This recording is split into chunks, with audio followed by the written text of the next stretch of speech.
안녕하십니까. 오늘은 이 수능 29번이 어떤 문제죠? 이 29번에 나올 수 있는 모든 유형들을 한번 다 파헤쳐보고 어떻게 이 문제들을 풀어나가야 되는지에 대해서 좀 한번 같이 이야기를 해보려고 합니다. 그래서 오늘 제가 총 10가지의 테마를 준비했어요. 그래가지고 이 10가지 안에 수능 어법 문제에서 나올 수 있는 모든 내용들을 다 녹여볼 계획입니다. 그래서 어떻게 보시면 그냥 어법 총정리다 뭐 이렇게 보면 되겠고요. 한번 이번 강의를 잘 숙지를 해가지고 다시는 이 어법 문제를 틀리지 않도록 한번 다 같이 노력해보는 기회가 됐으면 좋겠습니다. 그럼 좀 편안한 분위기에서 한번 시작을 해볼게요. 뭐 이번에 같은 경우는 좀 나름 기획을 좀 연휴 기간에 한 영상이라서 뭐 옛날에는 거의 그냥 녹화 편집 없이 그냥 갔는데 이번에는 중간중간에 제가 예문을 쓴다든지 이런 부분들은 좀 컷을 하면서 좀 빠르게 넘어가 보도록 하겠습니다. 자, 1번 첫 번째 볼게요. 중요도 순서대로 갑니다. 가장 중요한 순서대로 설명을 할 거예요. 그래서 가장 중요한 내용이 1번, 제일 쓸데없는 내용이 10번 이런 식으로 배치가 되어 있습니다. 일단 첫 번째가 뭐냐면 가장 많이 나오는 유형, 또 가장 중요한 유형이 뭐냐면 바로 이 제가 정한 테마이거는 바로 동사 or not 이라는 테마입니다. 이 동사 or not 아주 재밌는 테마인데 쉽게 말해서 이게 동사냐 동사가 아니냐 그걸 이제 구별하는 문제예요. 동사냐 동사가 아니냐. 뭐 그런 문제들 많이 만나봤을 겁니다. 뭐 가령 이렇게 해볼까요? run 이렇게 써놓고 싹 해놓고 running 이렇게 써놓고 둘 중에 뭐가 맞습니까? 골라라 이런 문제들이 있죠. 그래서 이게 run을 골라야 되는지 running을 골라야 되는지 약간 이런 문제들을 우리가 어떻게 해결을 해야 되느냐에 대한 이야기입니다. 일단 결론부터 얘기하면 이 문제를 푸는 데 있어서 가장 핵심이 되는 이야기는 뭐냐? 바로 한 문장에 따라합시다. 한 문장에 동사는 반드시 몇 개? 한 개라는 겁니다. 그래서 한 문장의 동사는 한 개다. 한 문장 안에 동사는 하나밖에 없다. 이게 가장 핵심이고요. 이 내용만 잘 숙지를 하면은 어떠한 문제든 못 풀 문제가 없습니다. 한 문장 안에 동사는 한 개다라는 게 제일 핵심이 되는 가장 핵심적인 그런 내용이에요. 그래서 이 문제, 이런 유형의 문제를 풀이할 때 있어서 가장 핵심이 되는 역량은 무엇이냐? 바로 이 진짜 동사,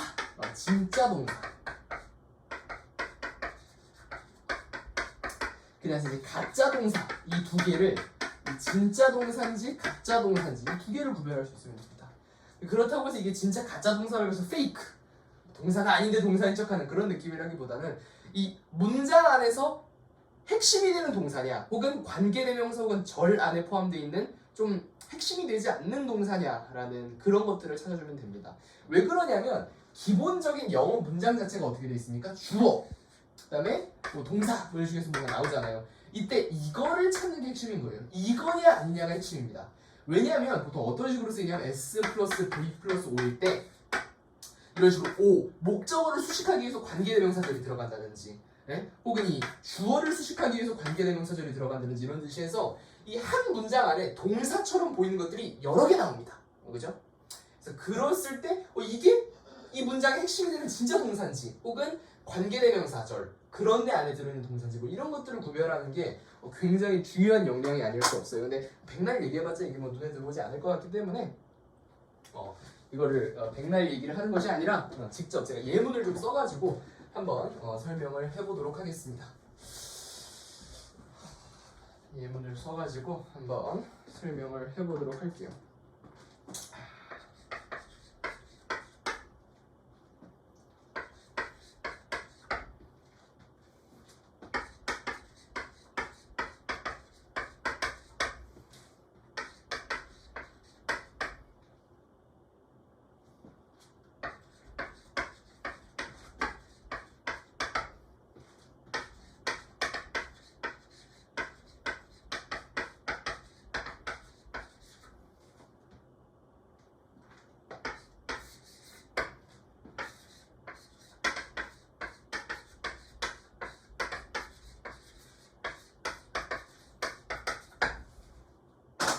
이런 예문이 있습니다.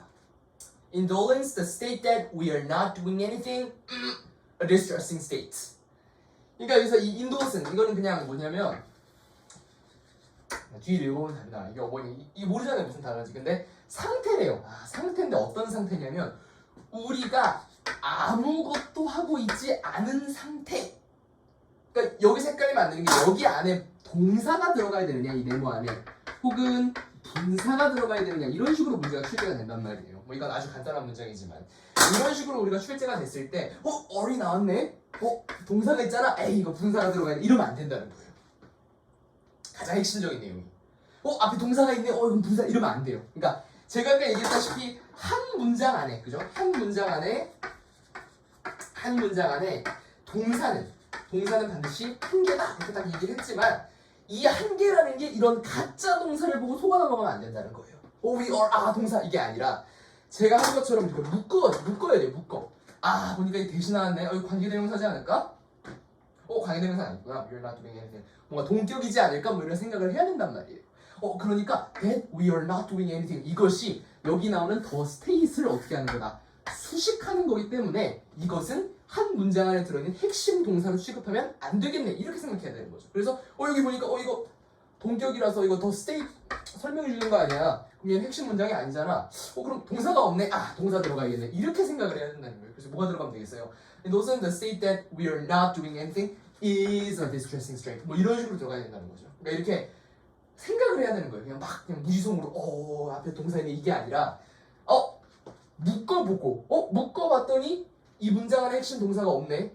그러니까 이거는 동사가 들어가야 될 자리인 거야. 뭐 이런 식으로 사고를 해야지만 뭐 수능 영어에서 어법 문제를 안 틀릴 수 있다. 사실 이게 거의 진짜 보통 요새는 트렌드가 A, B, C 해가지고 두 개 중에 하나 고르기 이것보다는 1, 2, 3, 4, 5 해가지고 틀린 거 하나 골라라 이런 거잖아요.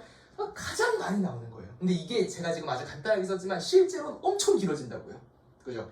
실제로는 막 which, and 막 엄청 그르게 내렸어가지고 앞에 뭐가 분사고 뭐가 동사인지를 찾기가 매우 어렵게 느껴져요. 그런데 여기서 한 가지 우리가 좀 엄청 길어진단 말이에요. 그럼 우리가 찾기 어렵잖아요. 일단 사실상 가장 기본적인 역량은 뭐겠어요? 독해가 돼야 되죠. 독해가 되면 가장 쉽게 커버를 할 수 있겠지만 사실상 어법 문제에서는 독해를 하면 안 되는 경우가 많아요. 시간이 부족하기 때문에. 그래서 그럴 경우에는 어떻게 해결하면 좋냐면 이럴 때 그런 방법을 한번 써보세요. 가장 좋은 건 뭐냐? 이런 식으로 때 많잖아요. that이라든지 뭐 which라든지 뭐 what이라든지 혹은 뭐 콤마가 찍혀 있다든지 뭐 and로 막 길게 연결했다든지 이런 식으로 뭔가 키워드가 되는 그런 단어들이 있어요. 이런 것들을 보고 여기서부터 쓰잘데기 없는 거 날려. 그러니까 예를 들어서 이런 거예요.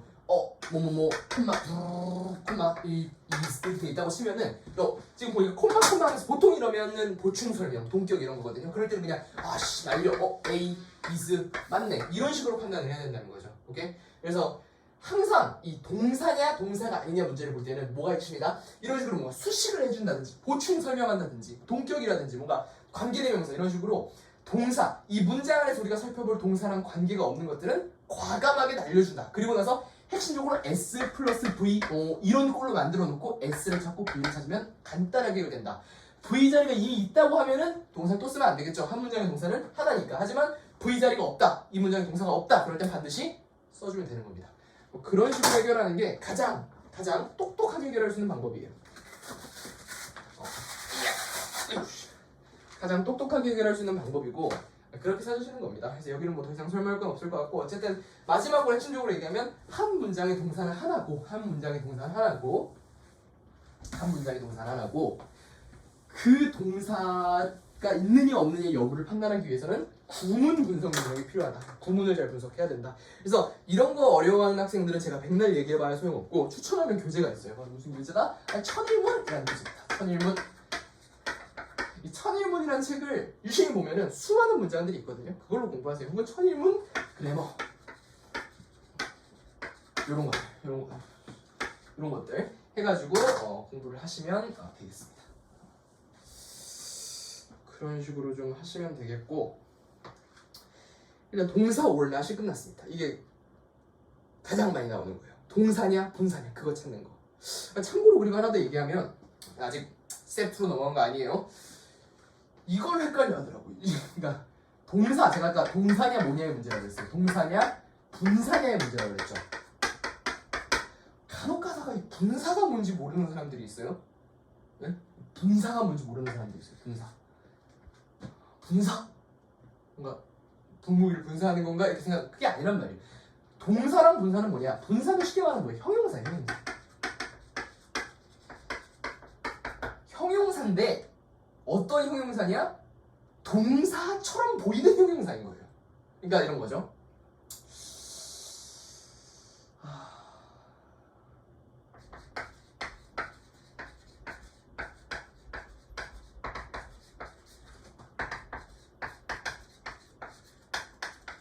봅시다. The man running in the ground. 여기서 running은 뭐 is 뭐 이렇게 나와야 된단 말이에요. 그러니까 이 running은 동사가 아니죠. 형용사죠. 이게 꾸며주는 거란 말이에요. The man은 이런 식으로 쓰이는 게 분사예요. 오케이? 그러니까 run 분명히 run이라는 동사를 가지고 있어 몸 안에. 하지만 ing가 붙으면서 형용사의 느낌을 가져가 준단 말이에요. 이거는 과거 분사, 현재 분사 똑같아요. 단지 과거 분사는 조금 더 수동의 의미를, 현재 분사는 조금 더 능동의 의미를 가지고 있다 뿐이지 사실상 그냥 형용사다라고 보면 됩니다.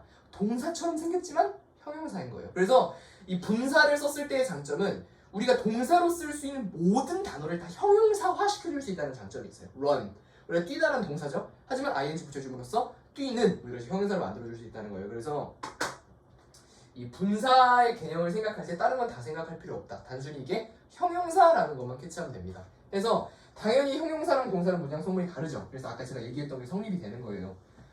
동사가 아니면 형용사, 분사다라는 이야기가 여기서 성립이 되는 겁니다.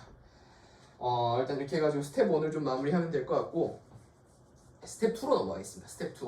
이 스텝 2는 스텝 2. 스텝 2의 제목은 뭐냐?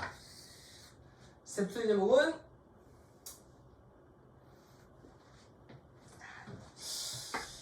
문장 앞 구합. 문장 앞이라고 안 해도 돼요. 절 앞 구합. 절합 구합. 이거 절합 구합. 절합 구합. 그러니까 이런 거예요.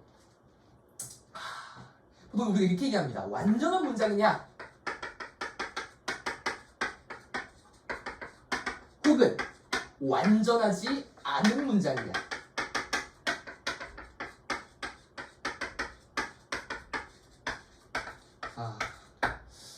사실 저는 인강 강사 중에서는 정승재 선생님 강의를 굉장히 좋아하는 사람입니다. 그래서 판서를 따라가고 있죠. 제가 원래 굉장히 글씨를 잘 씁니다. 근데 이제 말이랑 일치를 해야 되니까 좀 대충 쓰는 거예요. 자, 완전한 문장이냐 불완전한 문장이냐, 완전하지 않은 문장이냐, 이거를 볼 때는 다른 걸 보는 게 아니에요. 항상 두 개만 보면 됩니다. 주어 혹은 목적어만 보면 됩니다. 주어 혹은 목적어. 그래서 항상 그것만 보는 거예요. 동사가 없는 불완전한 문장은 없어요. 그건 절이라고 안 합니다.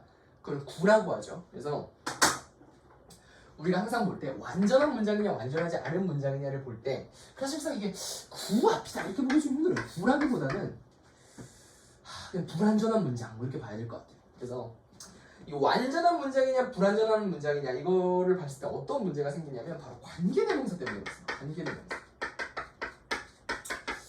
이 관계대명사라는 친구가 참 재밌는 친구예요. 왜 재밌는 친구냐면 이 관계대명사 뒤에는 반드시 뭐가 온다? 반드시 불완전한 문장이 있다. 그렇기 때문에 출제를 많이 합니다. 그래서 제가 말했다시피 불완전한 문장은 동사 혹은 동사래. 주어 혹은 목적어가 없는 문장을 불완전한 문장이라고 그래요. 동사가 없는 문장이 아니에요. 자, 그래서 이 주어나 목적어가 없는 문장을 불완전한 문장이라고 하는데 관계대명사 앞에 나오는 선행사가 그것을 대체해준다는 느낌입니다. 어떤 느낌인지 제가 한번 설명을 해볼게요.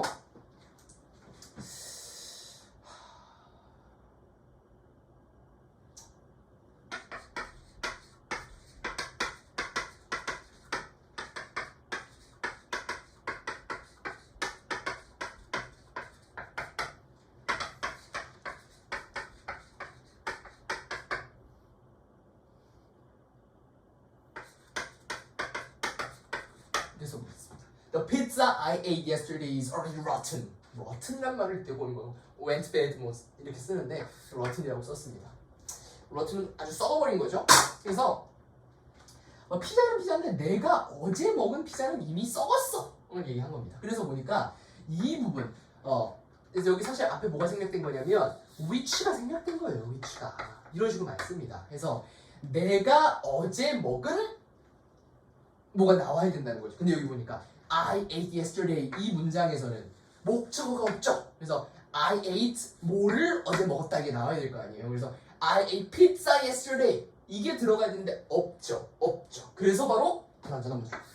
그래서 불완전한 문장인 것이고 그래서 원래 문장은 뭐다? I ate pizza yesterday가 완전한 문장인 거예요. 그래서 which 앞에 나오는 which 앞에 나오는 선행사인 피자가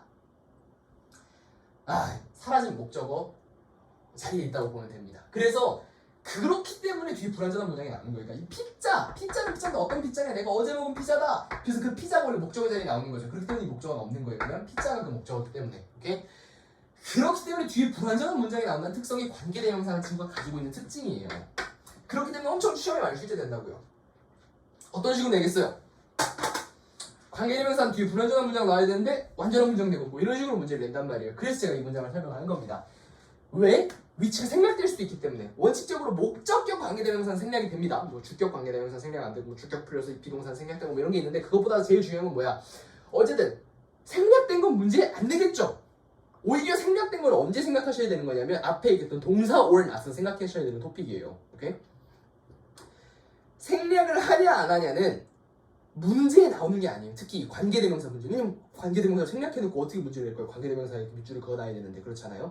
그래서 항상 관계대명사냐 관계부사냐 접속사냐 뭐 이런 식의 문제에서는 이 위치가 반드시 등장을 합니다. 생략은 일단 안 돼요. 그래서 위치를 딱 걸어놓고서는 뒤에 특정한 문제가 줄 거예요. 그리고 나서 너 이거 위치 들어갈 자리인지 인위치 들어갈 자리인지 맞춰봐. 이런 식으로 문제가 나온단 말이에요. 그래서 이 관계대명사가 들어갈 자리인지 혹은 관계대명사가 아닌 완전한 문장 성분을 취하는 이 것이 들어갈 자리인지를 물어봅니다. 그래서 우리가 항상 캐치해야 될 건 뭐다? which, who.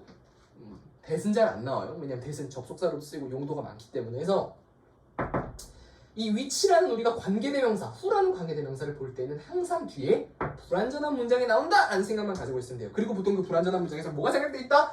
주어나 목적어가 생략돼 있습니다. 그래서 그것을 항상 캐치해서 보면은 문제를 쉽게 풀어나갈 수 있어요. 그래서 제가 한 가지 예문을 더 들어볼게요.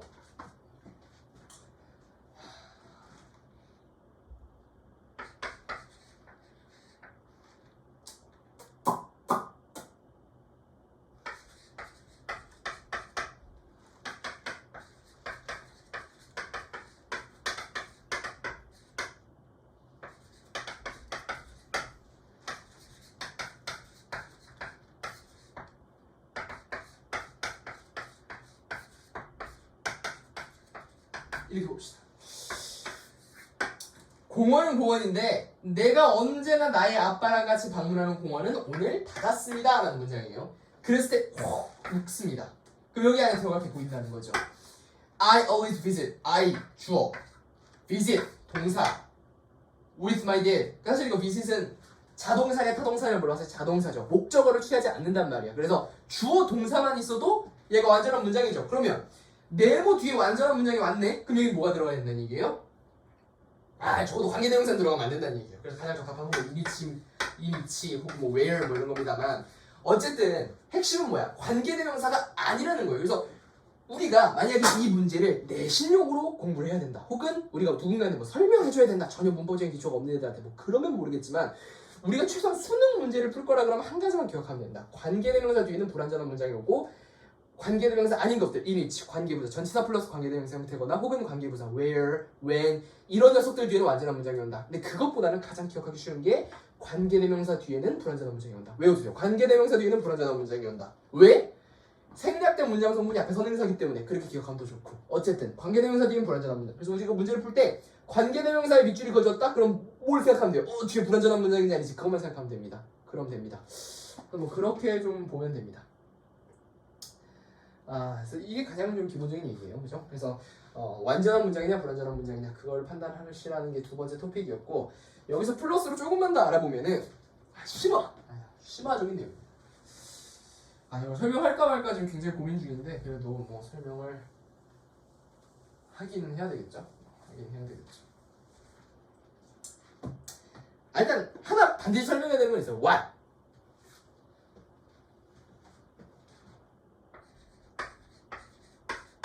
이 what을 어떻게 구별할 거냐? what이랑 which는 어떻게 구별하면 됩니까? 간단하게 얘기하면 what의 앞에는 선행사가 없습니다.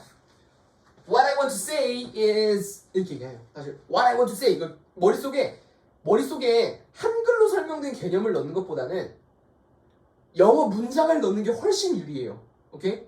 무슨 얘기인지 알겠습니까? 한글로 설명된 개념, what's 앞에는 선행사가 없고 which 앞에는 선행사 이렇게 배우는 것보다는 그냥 아주 간단한 구문 하나를 외우고 있는 게 훨씬 편합니다. 오케이? 그래서 What I want to say 외국인들이 그렇게 얘기하는 못 들어봤어요?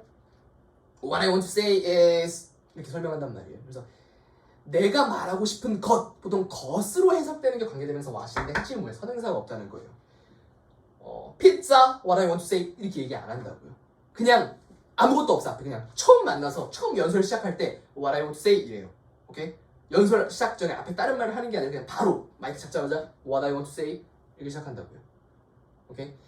what 앞에 선행사가 없어. 그 이유는 뭐냐? what은 다른 말로 뭐냐면 덧띄 위치예요. 그래서 이 what 안에 관계대명사 안에 덧띄이라는 이미 선행사가 포함되어 있다. 이렇게 보는 게 좀 일반적인 학계의 정설입니다. 그래서 뭐 이런 것까지 기억할 필요는 없어요. 그냥 뭐 덧띄 위치로 바꿀 수 있다. 이건 뭐 내신용이고 사실 가장 기본은 what 앞에 선행사가 없다. which 앞에 선행사가 없으면 큰일 나죠. The pizza which I ate yesterday 이렇게 돼야지. which I ate yesterday 뭘 먹었는데. 그러니까 이렇게 생각하세요. 진짜 만약에 여러분이 시험 볼 때 헷갈린다. 그러면 여러분이 다른 사람과 대화를 하고 있다고 생각해봐요. 오케이? 처음 딱 등장했어요, 여러분이. 그래서 다른 사람한테 what I want to say 그럼 가만히 듣고 있겠죠. 내가 말하고 싶은 것은 이러면서 얘기할 테니까. 하지만 which I ate yesterday 갑자기 그 말을 시작한다고 생각해봐요. 상대방이 뭐라고 해서 which 뭘 먹었는데 이렇게 물어볼 거 아니에요. 더 피자라는 선행사가 없네. which 앞에는 반드시 선행사가 있어야 된다고요. what 앞에 선행사 없어도 되지만 그것만 기억하면 됩니다. 참고로 what 뒤에도 불완전한 문장이 오고요. which 뒤에도 불완전한 문장이 옵니다. 그래서 사실 여기 똑같아요. 그래서 불완전한 문장. 항상 개판이네. 불완전한 문장, which도 불완전한 문장 똑같습니다. 하지만 결론은 뭐다? what 앞에는 선행사가 없고 which 앞에는 선행사가 있어야 된다. 그래서 두 가지만 차이를 둬서 기억하면 됩니다. 이거는 심화가 아니에요. 이건 기본이고 사실 제가 심화를 할까 말까라고 이야기를 했던 것은 전치사 플러스 관계대명사 그죠? 전치사 플러스 관계대명사 가령 가장 쉬운 예시로 in which 같은 거 이런 녀석들 뒤에 완전한 문장이 왔는데 성립하지 않는 경우 를 얘기를 하고 싶은데 굳이 얘기를 해야 되나 싶어요. 사실 수능이라는 게 오지선다잖아요. 모두 고르쇼가 아니잖아요. 그래서 그런 문제가 출제가 된 역사가 평가원상에는 없었을 뿐더러 설사 출제가 된다고 하더라도 다른 것들이 전부 맞다 혹은 다른 것들이 전부 틀리다를 가지고 맞출 수 있는 그런 걸 것 같아서 그냥 간단하게 진짜 막 콕 찍어 먹어보는 것처럼만 설명을 하면 뭐냐면 그런 거예요, 가령. 그러니까 왜 in 위치가 됐느냐? 그렇다면 where, when 이런 걸 어떻게 in 위치로 쓸 수 있느냐? 그렇다는 것은 사실상 이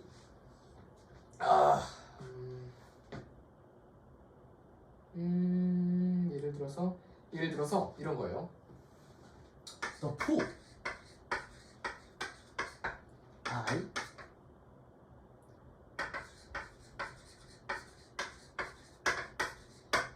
이렇게 썼을 때 이걸 빼고 여기 이 위치를 쓴다고요. 오케이? 무슨 말인지 알겠습니까? 그러니까 jumped in in을 반드시 쓰잖아요. jumped out 이런 말 들어봤어요? jumped at, jumped on 이런 거 잘 못 들어봤잖아요. jumped in 그렇기 때문에 이 위치를 썼다는 거예요. 무슨 말인지 알겠습니까? I jumped in 그러니까 the pool which I jumped in 그러니까 어떻게 설명하면 좋을까? 그러니까 원래 이렇게 써도 돼요. 무슨 말이냐? 이거 하다가 시간이 다 가겠는데 지금 10번까지 테마가 있는데 이거 2번 테마가 지금 봐봐. 나도 나의 교재가 있었으면. 그러니까 원래 봐 이렇게 쓰면 the pool 그러니까 뒤에 동사 있는 거예요. 뭐 is 이렇게 있다고 칩시다.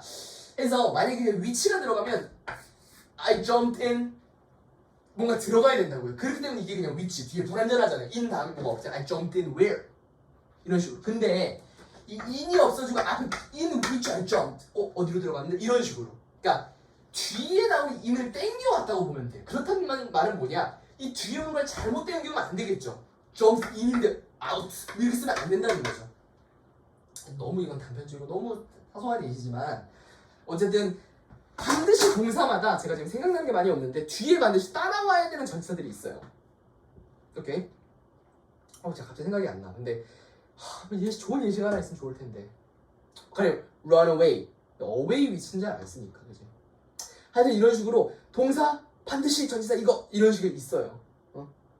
look for 뭐 이런 식으로. 근데 그런 것에 해당하는 뒤에 전치사가 which 앞으로 온다고 하면 그게 와야 된다는 거예요. for which, look for something을 for which 이런 식으로 써야 되는 거죠. look for something이 들어가야 될 단위인데 for이 아니라 in which가 되면 안 된다는 거예요. 뭐 그런 식의 논리인데 수능엔 한 번도 나오고 본 적이 내신에 많이 나오고 수능엔 한 번도 나오고 본 적이 없어서 굳이 설명은 안 하겠지만 어쨌든 핵심은 뭐다? 여기서 핵심은 관계대명사 뒤에는 불완전한 문장 그리고 나서 관계대명사 뒤에는 불완전한 문장 그리고 나서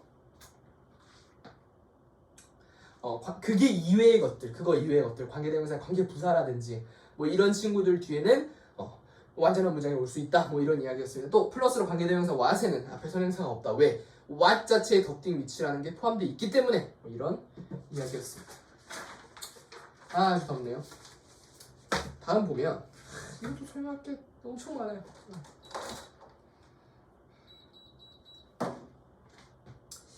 자, 세 번째 테마로 넘어가겠습니다. 세 번째 테마는 뭐냐면 수일치입니다.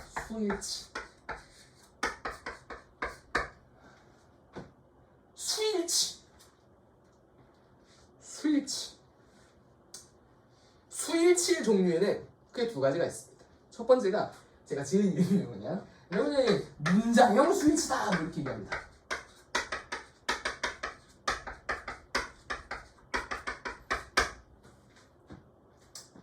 그다음에 두 번째가 아주 정형화되어 있는 성문 기본요 이런 데 나올 것 같은 그런 수일치가 있는데 문장형 수일치를 먼저 설명하겠습니다. 이 문장형 수일치라는 게 뭐냐면 이런 게 제 수능에 많이 나와요. 그러니까 쉽게 말하면 문장은 함정 같은 거야. 함정. 오케이? 그러니까 옛날에 월남전 때 압니까? 월남전 때 이런 게 있었다고요.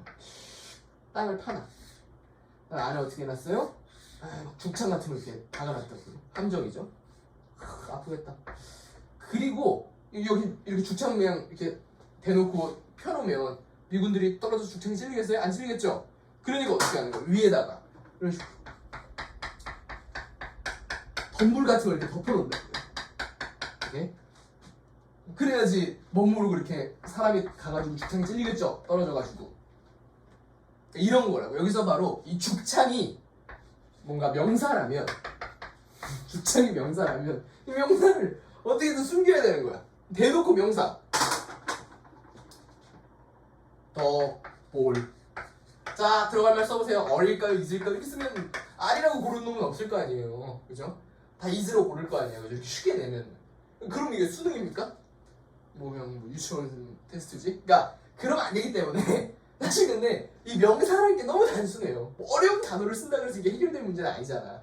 대부분 다 우리가 단순지 복순지 너무나도 쉽게 구별할 수 있는 그런 단어들이에요. 뭐 the dice, the ball, the clock.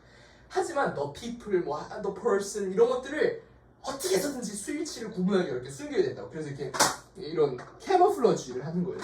이게 더 덤불을 이렇게 씌우는 거예요. 그래서 이게 바로 뭐다? 절이 되는 겁니다. 그래서 이렇게 죽창에 찔린 죽창 이 명사를 보지 못하게 하기 위해서 이런 식으로 이렇게 덮어버려요. 덤불로. 그래서 이 덤불을 덮어버리는데 이 덤불을 우리가 공부를 하면 됩니다. 그래서 그죠? 이 명사 죽창을 공부할 필요는 없고 과연 어떤 캐머플러지가 돼 있는지 그런 것을 우리가 좀 유의해서 구분을 하면 됩니다. 가령 이런 거예요.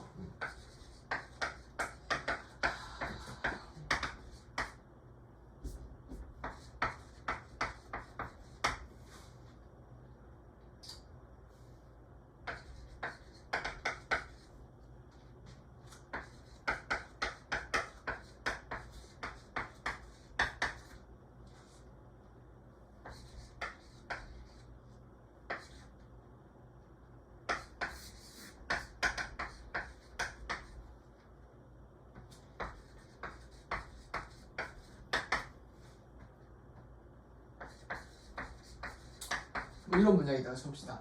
Most of a speech which a lot of people hear made by chance. 일단 참고로 made by chance는 우연히 만들어지다 이런 건데 이 해석을 해보면 이거예요.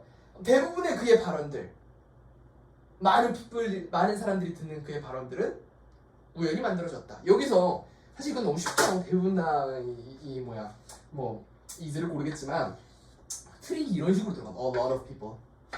이게 제가 작문 능력이 형편없겠죠. 미국 사람이 아니니까. 그래서 작문을 잘 못하기 때문에 쉽지만 진짜 이게 막 문장이 다 수출된다고 생각해보죠. 막 사관학교 기출 이런 데서 막 네이처지 이런 데서 발췌한 엄청 어렵겠죠. 그러면은 막 중간에 막 이만한 구도 들어가고 이만한 절도 들어가고 막 동격 이렇게 들어가고 이러면 헷갈린다고. 순간 진짜 주어가 뭐지? 여기도 마찬가지. 간단하지만 처음 보는 학생들은 a lot of people 복수네 are 이렇게 착각할 수 있다는 거예요. 핵심은 뭐야? most of his speech. 그러니까 이게 주어, 이게 핵심 주어라는 거를 여러분들이 기억을 하면 됩니다. 이게 한 10년, 20년 전까지만 하더라도 제일 영어 딱 첫 시간에 들어가면 뭐 A, B, C 이런 거 배우고 나서 제일 처음에 배우는 문법이 뭐였냐면 형식이라는 걸 배웠다고요. 형식. 왜 형식을 배웠겠어요? 요새는 뭐 난 형식 같은 거 안 배워도 된다. 나 그래도 1등 높인데 뭐 이런 학생들이 있습니다. 하지만 형식을 가르치는 데는 아주 중요한 이유가 있어요. 1형식, 2형식, 3형식, 4형식, 5형식을 가르치는 데는 아주 중요한 이유가 있습니다. 왜? 바로 이런 걸 하려고 형식을 배우는 거예요.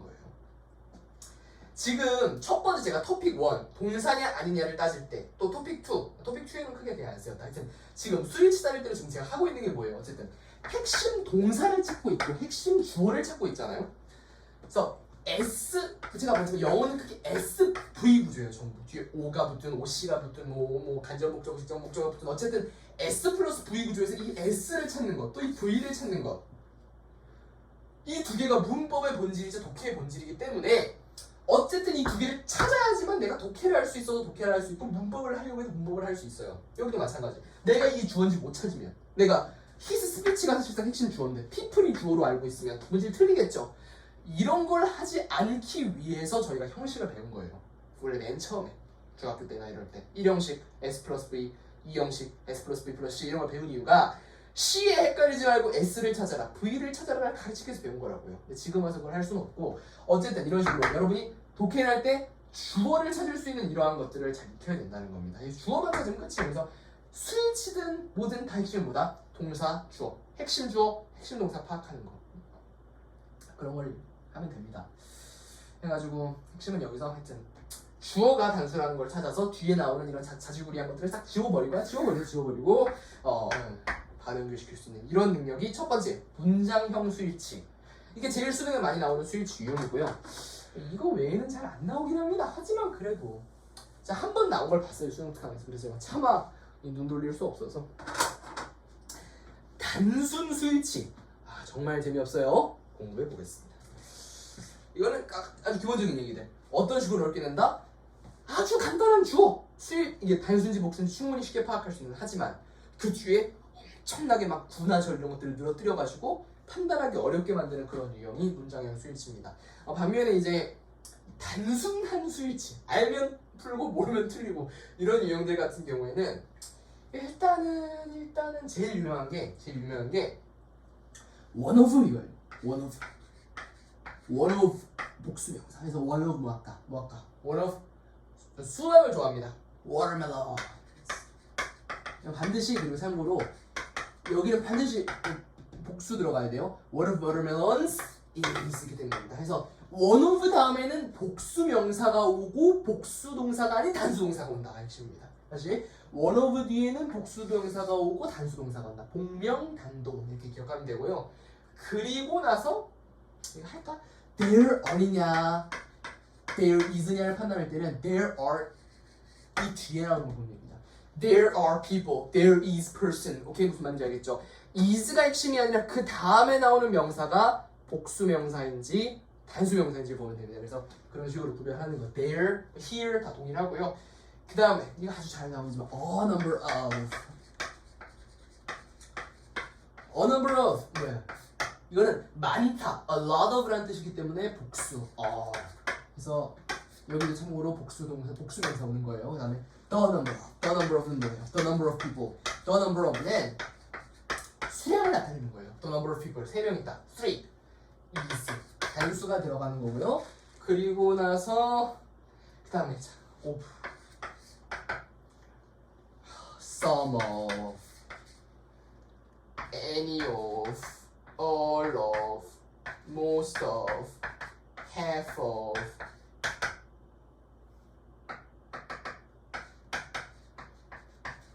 what? thereof에서 some of, any of, all of, most of, half of, thereof 이런 것들은 다 뭐예요? of 뒤에 반드시 단수가 오는 거예요. 그래서 이제 핵심은 단수가 없다는 거예요. 오케이? all은 아니지. any of 뭐 이런 것들은 다 단수가 오는 겁니다. 오케이? 그래서 some of 다 단수. 미쳤나봐. 단수가 오는 게 아니라 이거는 뒤에 오는 것에 수일치해 주는 거예요. 뒤에 뭐가 오냐? Some of people are, some of person is 이런 식으로 뒤에 있는 것에 일치를 시켜주는 녀석들이었어요. 헷갈리면 안 되죠? 오케이. 그리고 이런 식으로 정리하면 되고 그리고 나서 또 들어가는 게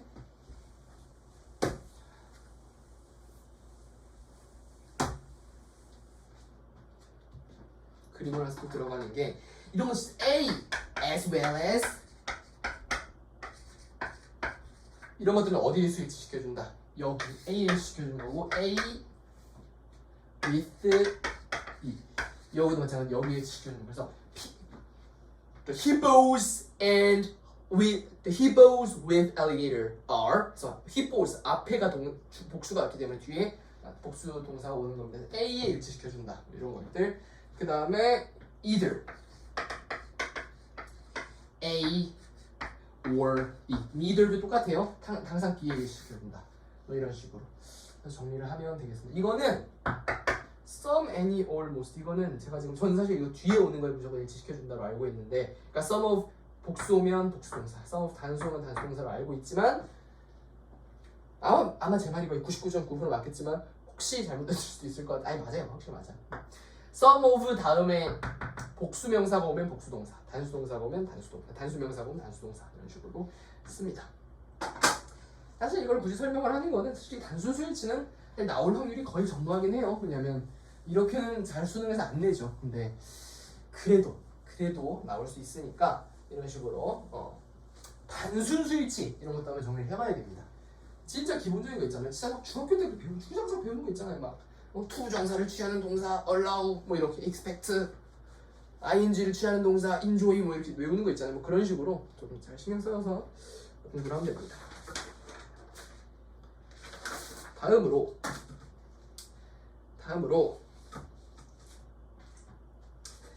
다음으로 뭘 공부하느냐? 아주 중요합니다. 다음으로 네 번째 토픽인가요? 네 번째 토픽이군요. 자, 네 번째로 공부할 거 뭐냐? 분사의 형태입니다.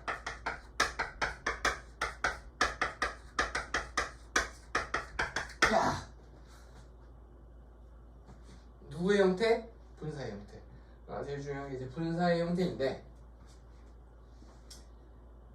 제가 아까 분사가 무엇인지에 대해서는 이미 설명을 마쳤습니다. 그죠?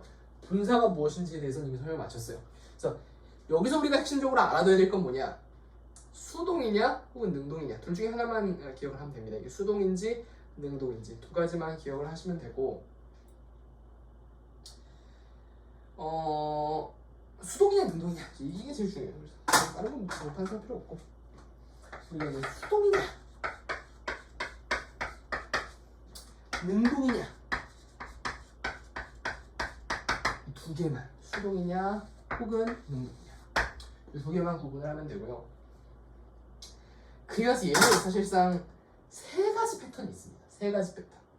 첫 번째는 뭐냐면 총 세 가지 패턴이 있어요. 첫 번째는 생물, 무생물 패턴이 있고요. 두 번째는 전치사 패턴이 있습니다. 그 다음에 세 번째는 해석 패턴이 있는데 이게 뭐냐면 수동 분사를 써야 되는지 능동형 분사를 써야 되는지를 구분할 수 있는 근거가 되는 세 가지 포인트예요. 그래서 이제 이 세 가지 포인트를 통해서 우리가 이게 수동을 써야 되는 파트인지 능동을 써야 하는 파트인지 우리가 구별을 할 수가 있습니다. 그런데 첫 번째가 뭐냐면 생물이랑 무생물이잖아요. 너무 간단한 얘기예요. 제가 써볼게요.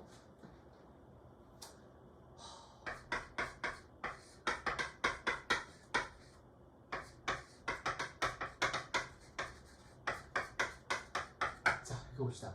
fixed clock이냐, fixing clock이냐. 첫 번째 뭐예요? 고정되어 있는 시계냐, 고정하고 있는 시계냐.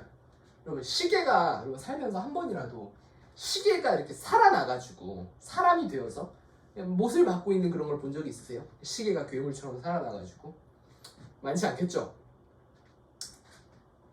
시계는 픽스드라고요. 이게 뭔가 액트, 즉 행동이 들어가는 이런 동사, 분사 이런 것들에서 무생물이 나온다? 대부분 수동입니다. 고정된 시계, 그죠?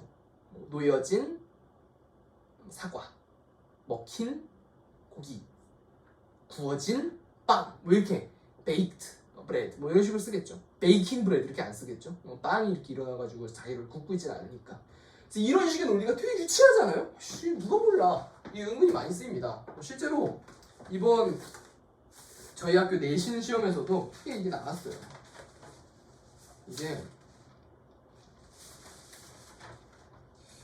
이게 나왔다고. 가령 resources spending on printing money.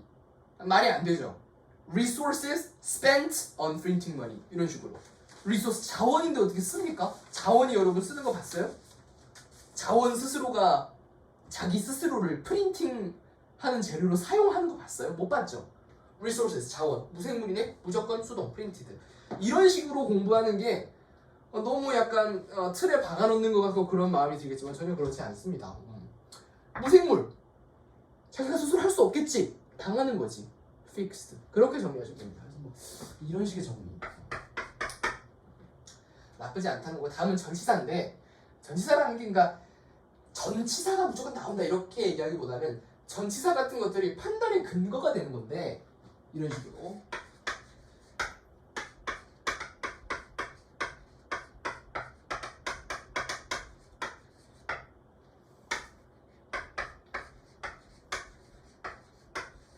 이렇게 씁시다. 걔인데 죽였느냐 죽임을 당했느냐 근데 by가 나왔죠. by는 반드시 killed를 따라가는 겁니다. dog killed by human 혹은 근데 만약에 by가 없어지면 killing human이 되겠죠. 이게 왜 가능한 거냐면 좀 진짜 이게 원론적으로 들어가면 어려운데 핵심은 그거예요.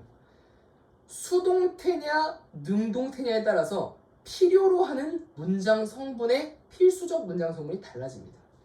killed, 죽임을 당하다의 수동태 같은 경우는 필수적 문장 성분의 목적어가 없어져요. 무엇을 죽임 당했다 이렇게 안 쓴단 말이에요. 무엇에게 죽임을 당했다 이런 식으로 한국에서는 필수적 문장 성분 어쨌든 죽임을 당했다, 죽었다에서 문장의 필수적 성분이 끝나기 때문에 뒤에 목적어가 아닌 전치사를 붙여서 그냥 전치사로 전치사 구로 처리해준단 말이에요. 그래서 없어도 돼요. The killed. 죽임당한 개 이런 식으로. 그래서 휴먼이라는 목적어가 오는 게 아니라 by를 붙여줌으로써 전치사 처리를 해주는 겁니다. 하지만 killing, 죽이는 것 같은 경우는 사람을 죽인 개라고 할 때는 killing human이 되는 거죠. 이런 식으로 전치사를 붙이냐 혹은 붙이지 않냐에 따라서 이게 수동형의 분사인지 능동형의 분사인지를 우리가 추측해 볼 수 있습니다. 이것도 마찬가지로 이거는 단순하게 외운다 반드시 뭐 그렇게 해결하기보다는 많은 문장을 섭렵하다 보면 여러분이 들어오는 게 있을 거예요. 항상 by 뭐 누구에게 죽임당한 이거 수동 느낌이네 이런 식으로 이건 또 마찬가지로 여러분이 다독을 많이 하셔가지고 최대한 머리 안에 이렇게 뭔가 펌프질하듯이 많은 문장을 넣어놓는 게 중요해요. 그래야지만 이런 것들을 좀 쉽게 구분할 수 있습니다.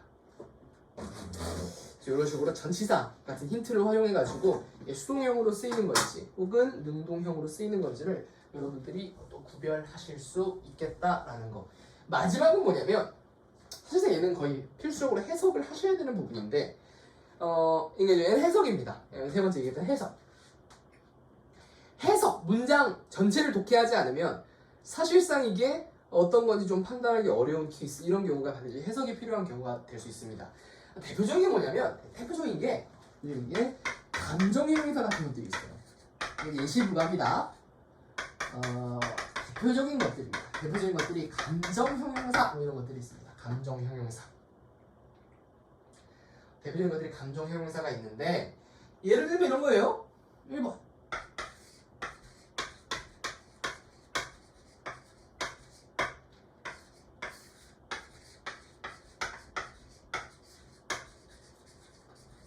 bored man, boring man.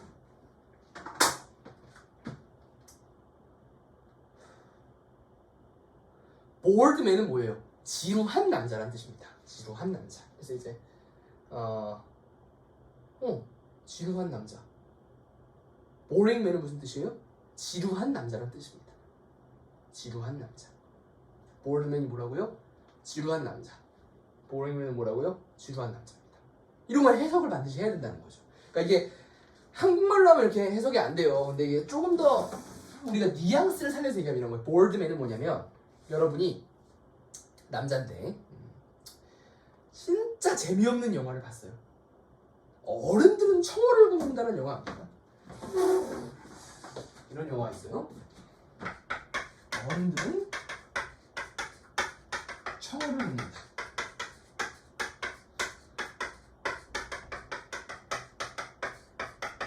저도 한 번도 본 적은 없습니다만 어쨌든 있어요. 진짜 있는 영화. 좀 논란될 수 있는데 감독님이 보시면은 괜찮아. 혹시 나중에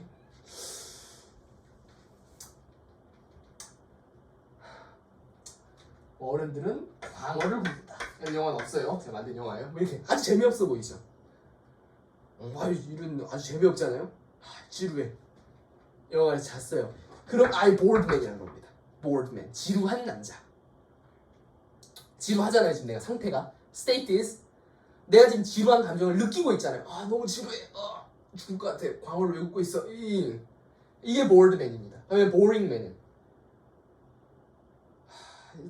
또 제가 얘기를 하게 그래요. 사실 좀 재밌게 하려면 좀 이 사람 저 사람 얘기를 좀 하면서 얘기하면 좋은데 논란이 될 수 있으니까 진짜 지루한 사람들 있잖아요.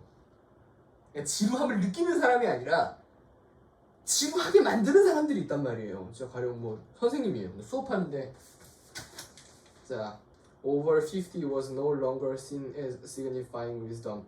50살 넘는 사람은 더 이상 특별한 지혜 이렇게 설명하는 선생님들이 있죠. 판서도 안 하고 그냥 앉아가지고 이렇게. 이런 사람들은 어떤 선생님이에요? 바로 보링한 선생님이에요. 지루한 사람. 인간 자체가 지루한. 농담. 뭐죠? 그 걸그룹이 타고 다니는 차는 제시카 뭐 이렇게 지루한. 말도 안 되는 농담하고 뭐 이런 사람들이 보링한 사람들이에요. 이렇게 좀 차이가. 그러니까 이런 것들은 지금 이것만 보고는 판단이 안 되잖아요. 그죠? 반드시 뭐 해야 된다? 해석해야 된다. 독해. 반드시 독해야 되는 유형들. 이런 유형들은 다음과 같은 유형들이 있습니다. 그래서 단순히 저것만 보고는 뭔지 몰라 이거는 그걸 아무리 보고 있어봐야 해결이 안 돼요. 계속 그냥 boring 보고 있어봐야 해결이 안 됩니다. 이건 반드시 뭐 해야 된다. 독해. 두 문장만 읽어보세요. 해결이 되지. 뭐 독해하라 그런다 그래가지고 독해하는 유형이 나왔네. 처음부터 읽어야겠지 하면서 그렇게 읽으라는 게 아니에요. 그냥 앞뒤 몇 개만 읽어보면 대충 답이 다 나와요. 네 번째가 바로 분사의 형태다. 분사의 형태다. 몰라요.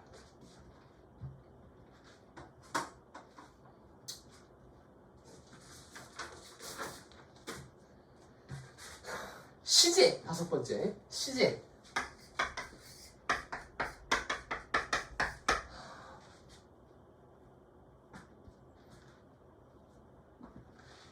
시제는 사실 딱히 설명할 게 없긴 합니다. 수능에서는 시제를 가지고 문제를 냈다? 솔직히 좀 미친 거죠. 왜냐면 시제는 이게 왜 시제로 문제 내기가 어려워? 시제로 내는 경우가 있어요. 없진 않은데 그러니까 시제는 사실 제가 막 판서를 하기보다는 이게 상식적으로 생각합니다. 상식적으로. 그러니까 그런 얘기거든요. 가장 진짜 나온다 그러면 하나 진짜 이거 되면 진짜 좀 살인 충동 있을 것 같아. 과거 완료 이것만 보면 됩니다. 현재 완료 아예 볼 필요 없어요. 진행형 아예 볼 필요 없어요. 당연히 다 알잖아요. 문제. 현재 완료 뭔지 알죠? 그리고 시험에 낼 게 없어요. 어떻게 낼 거예요? 왜냐면 현재 완료라는 거는 사실 현재 시제로 바꿔도 아무 문제가 안 돼요. 왜?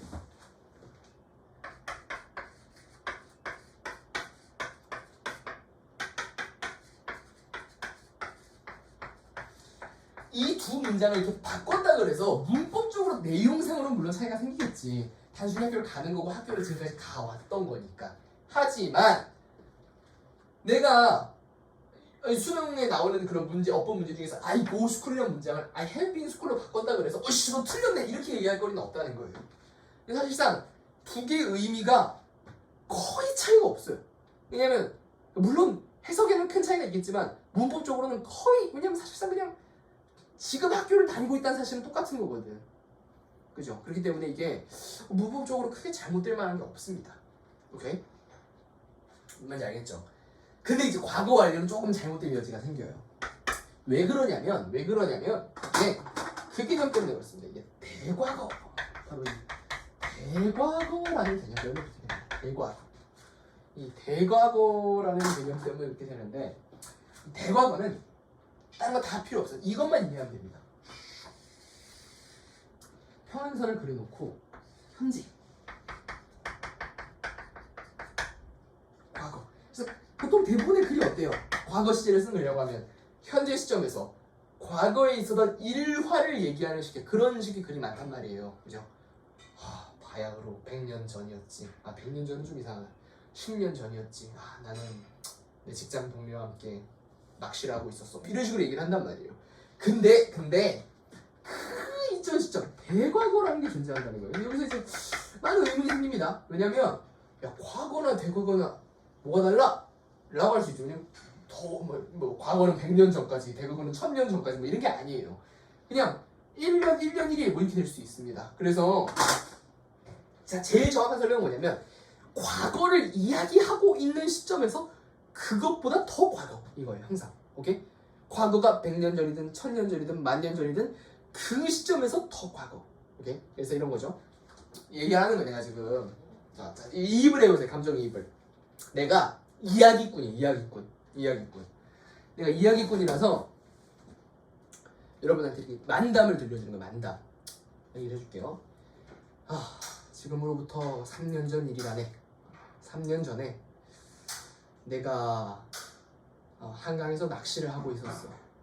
내가 그때 당시 사용하고 있던 낚싯대는 우리 아버지께서 내가 태어날 적에 선물해 주신 것이지. 여기서 그 낚싯대는 우리 아버지가 내가 태어나기 전에 내가 태어날 때 선물해 주신 것이지. 신생한테 낚싯대를 선물해 주는 사람도 좀 이상한 사람이지만 어쨌든 내가 과거 시점에서 낚시했던 이야기를 하고 있는데 그 상황에서 이 낚싯대는 내가 태어난 시점, 즉 내가 낚시를 하고 있던 3년 전 일보다 더 과거 시점에서 선물을 받은 거죠.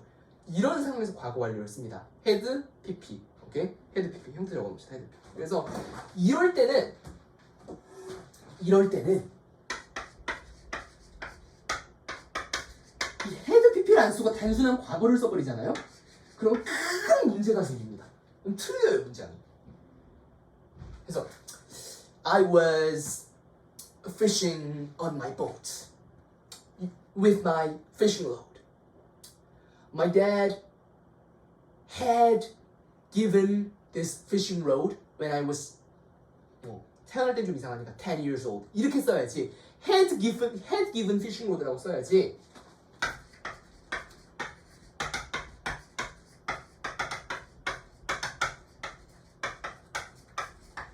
had given fishing rod라고 써야지. 여기서 그냥 gave fishing rod라고 하면 안 된다는 거예요. 오케이?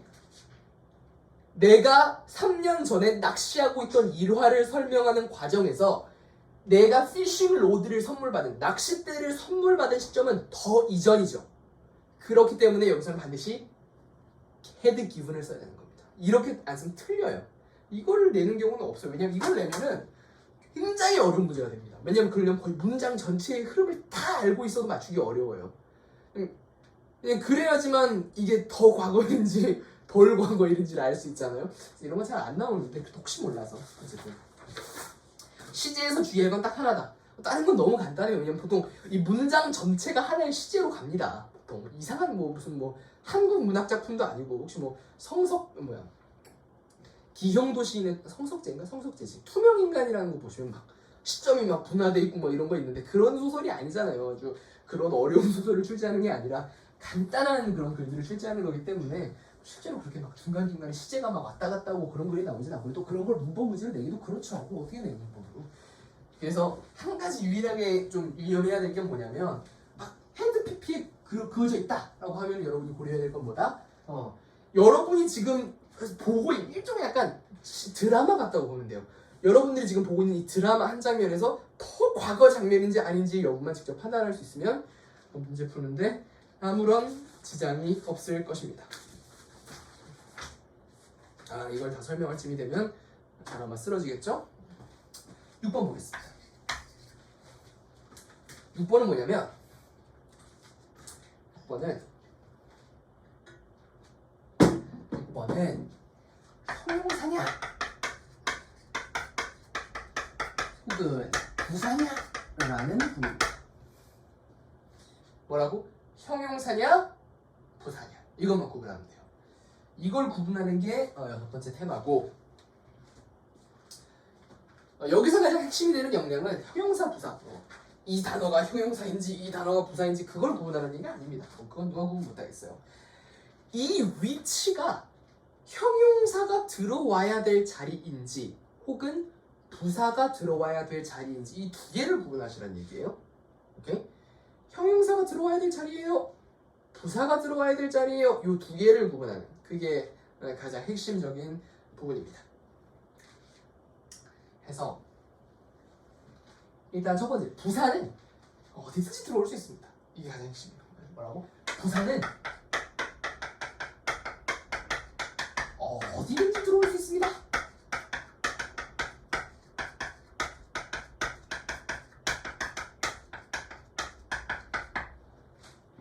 부사는 어디든지 들어올 수 있어요. 그래서 가령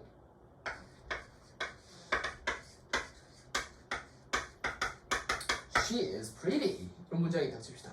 그녀 너무 예뻐. 여기 안에 벨러트, 널라슬러트 어디에든 부사를 넣을 수 있어요. 물론 she, very, is pretty 이렇게는 안 쓰겠지만 어쨌든 이 부사라는 것은 넣어도 되고 안 넣어도 됩니다. 이런 She is pretty라고 써도 되지만 She is very pretty라고 써도 되고 She is a lot pretty라고 써도 되고 뭐 전혀 문제될 게 없어요. 이런 것처럼 부사는 어디든지 들어갈 수 있습니다. 그래서 여기서 핵심은 뭐냐면 없어도 완전한 문장이 된다. 없어도 돼. 없어도 된다는 게 핵심입니다. 부사는 없어도 돼요. 그래서 she is very pretty라는 문장에서 very를 지운다고 해서 전혀 문제될 게 없습니다. 그래서 여러분이 보실 거는 그거예요. 수능 어법 문제에서 부사의 밑줄이 그어져 있다. 그럼 여러분이 체크해야 될 유일한 한 가지는 뭐냐면 그 부사를 지워보면 됩니다. 그 부사를 찍찍 지워본 다음에 동사, 주어, 동사 완전한 문장 되네? 그러면 그건 틀릴 일이 없는 거예요. 오케이? 반면에 내가 그 부사를 빼왔어. 근데 문장이 어긋나. 그럼 그 부사는 잘못된 부사예요. 그 부사가 아니라 형용사가 왔어야 돼. 무슨 말인지 알겠습니까? 그래서 가령 이거예요.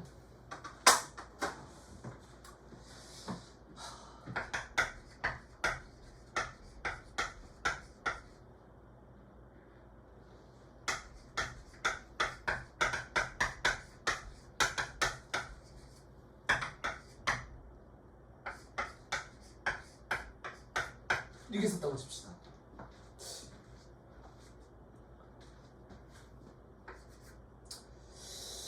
살인자, 톰을 죽인 살인자는 굉장히 크룰리해. 마치 잔인하게, 크룰리 잔인한 부사 맞는 것 아니라고. 왜? 여기서 여러분이 이 크룰리라는 걸 지워봐요. 부사 내가 지울 수 있다고 했으니까. 그런데 The mother who killed Tom is 뭐 어쩌라고. 문장이 안 되죠? 얘는 부사 올 자리가 아닌 거예요. 얘는 형용사가 와야 돼. 크룰. 얘는 크룰이가 아니라 뭐가 와야 될 자리였다? 얘는 크룰이 와야 될 자리였다. 아시겠습니까? 얘는 the murderer who killed Tom is cruel. cruel이 와야 될 자리였던 거예요. 오케이? 오케이? 아주 중요한 얘기입니다. 이거 대충 넘어가면 안 돼요. 그러니까 여러분이 부사를 너무 쉽게 하는 경향이 있어. 부사 쉬우니까, 그죠? 하지만 그게 아니라 항상 쉽다 보니까 이상하게 판단하는 사람들이 있어요. 너무 직관적으로 해석을 통해서 형용사 해석이네 형용사, 부사 해석이네 부사, 이러면 안 돼요. 무조건 틀립니다. 부사로 쓰였을 때 그거를 지워보는 게 가장 정확해요. 그걸 지워봐서 말이 안 되잖아. 형용사 올자리네, 필수적 문장 성분이네, 그거를 파악하는 게 가장 중요하다. 그래서 이런 식으로 문장이 많이 쓰입니다. 그래서 그러면 리트머스 시험지처럼 리트머스 시약 그런 것처럼 리스트머스 시약처럼 담가보면 됩니다. 담가봐서 슉 없어도 되네 부사, 슉 없으면 안 되네 형용사, 뭐 이런 식으로 여러분이 기억할 수 있는 생각의 힘을 좀 길러야 되지 않을까, 뭐 이런 생각입니다.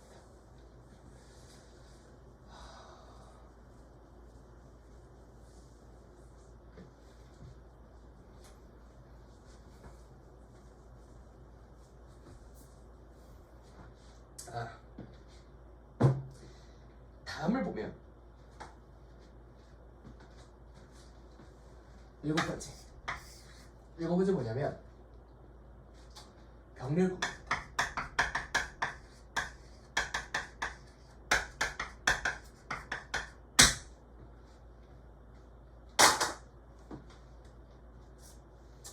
뭐라고? 병렬구문이에요. 사실 병렬구문을 구성할 수 있는 건 크게 사실상 두 가지밖에 없어요. 엔드가 가장 대표적이고 5월도 될 수 있습니다. 하지만 보통 이제 엔드를 많이 쓰죠. 이런 식으로 연결되어 있어요. 앞문장과 뒷문장 이렇게 두 가지로 보통 연결이 많이 되어 있고, and or 뭐 이렇게 가지고 앞문장 뒷문장으로 연결되어 있습니다. 핵심은 뭐냐면 볼게요. 자, 명사가 오면 명사가 오고, 형용사가 오면 형용사가 오고, 구가 오면 구가 오고, 절이 오면 절이 오고, 이런 식이에요. 부사가 오면 부사가 오고. A 구조, A 구조. 똑같은 문장 성분이 와야 된다는 거예요. 가령 절이 왔는데 형용사 틀린 거예요. 오케이? 그래서 핵심은 and가 있으면 똑같아야 되는 거예요. 항상 똑같아요. 그게 핵심입니다. 똑같으면 돼요. 나머지는 전혀 고려할 게 없어요. 똑같기만 하면 되고,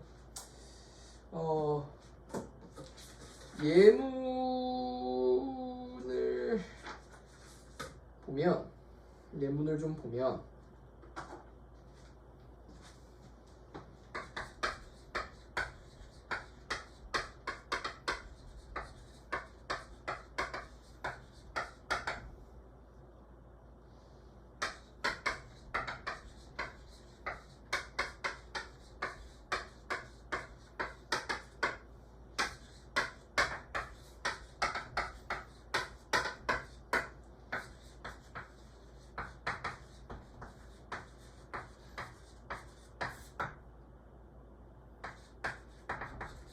이렇게 돼 있으면 the most important things you need to do in the river is breathing and swim. 이렇게 쓰면 틀렸다는 거예요.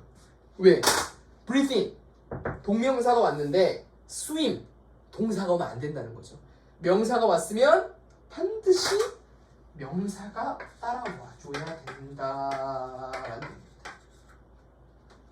아시겠습니까? 그래서 핵심은 그거예요. 여기에 위치한 게 명사네? 그럼 여기 반드시 명사가 와야 된다는 거죠. 오케이? 여기에 명사, 여기에 명사, 여기에 명사, 여기에 명사, 이런 식으로. 이 문장이 이런 식이 돼요. and 여기 비록 아주 간단한 걸 썼지만 실제로는 구가, 절이 이런 식으로 해서 막 여러 단어로 이루어진 아주 복잡한 문장이 나올 수도 있다라는 거 기억을 하면 되겠습니다. 이런 식으로 병렬 구문을 많이 구성을 합니다. 다음은 이제 이것들은 이제 아주 곁다리예요. 이제 지금부터 설명할 거는 지금 이제 한 병렬 구분 정도까지가 좀 어떻게 보면 메인이 되는 부분이었고,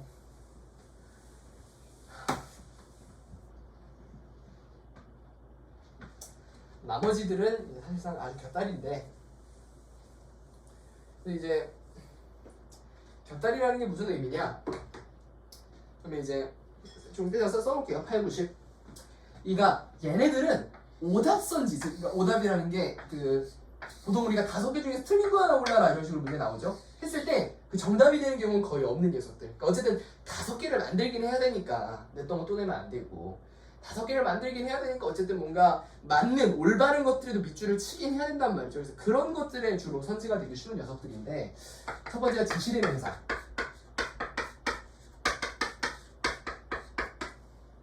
두 번째가 바로 투부정사냐 ing냐 하는 녀석들. 그리고 나서 10번째가 바로 전치사 플러스 명사는 녀석들. 설명할 게 없어서 후다닥 설명을 하고 마치도록 하겠습니다. 일단 지시대명사 같은 경우는 크게 them, they 혹은 뭐 it 이런 식으로 나올 거예요. 이 녀석들이 문장 안에서 어떤 녀석에 대한 지시대명사인지를 찾으면 됩니다. The people, they are 맞는 거죠. 하지만 the people, it is 틀린 거죠. 이런 식으로 복수 명사면 반드시 지시대명사도 복수여야 되고요. 단수 명사면 지시대명사도 반드시 단수여야 됩니다. 그래서 그걸 보시면 돼.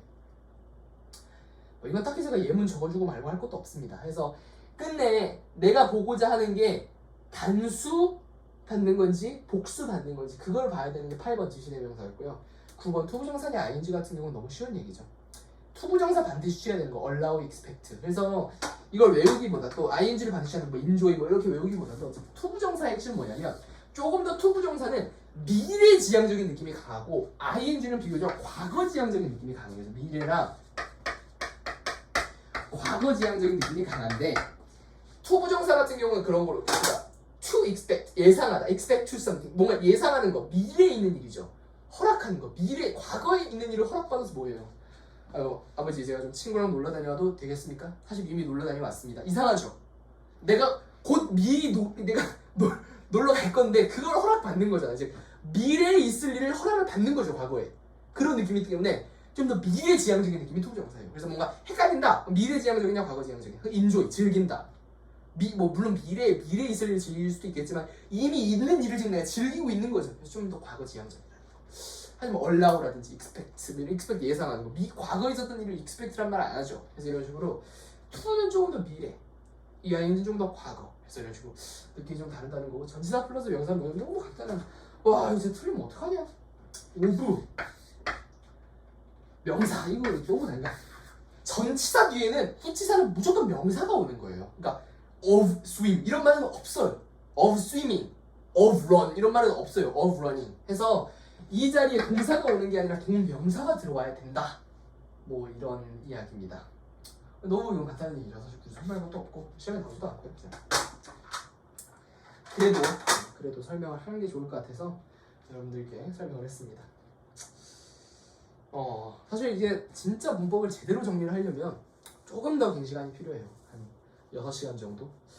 하지만 저는 6시간 정도를 지금 강의할 체력은 안 되기 때문에 좀 더 키워나가야죠 점점. 근데 어쨌든 총 10가지 포인트에서 정리를 해봤습니다. 첫 번째 뭐였냐면, 마지막으로 정리할게요. 첫 번째가 동사 or not, 그 다음에 그 다음에 완전한 문장, 불완전한 문장, 그 다음에 수일치, 그리고 나서 분사의 형태, 시제, 형용사냐 부사냐, 병렬 구문, 그리고 지시대명사, 투부정사 vs ing, 전치사 플러스 명사. 이렇게 10가지 테마로 정리를 좀 해봤고요. 이걸 어떻게 공부하시는 게 가장 효율적이냐면, 제가 얘기한 내용을 듣고 휘발시키지 마시고 수능 문제 혹은 모의고사 문제에 혹은 지금 가지고 있는 수능 특강 문제집에 제가 설명한 내용을 적용해 보세요. 그렇게 보시는 게 가장 효율적일 겁니다. 좀 긴 시간이었는데 끝까지 들어주셨다면 정말 들어주셔서 감사하고요. 오늘은 여기서 마치도록 하겠습니다. 들어주셔서 정말 감사합니다.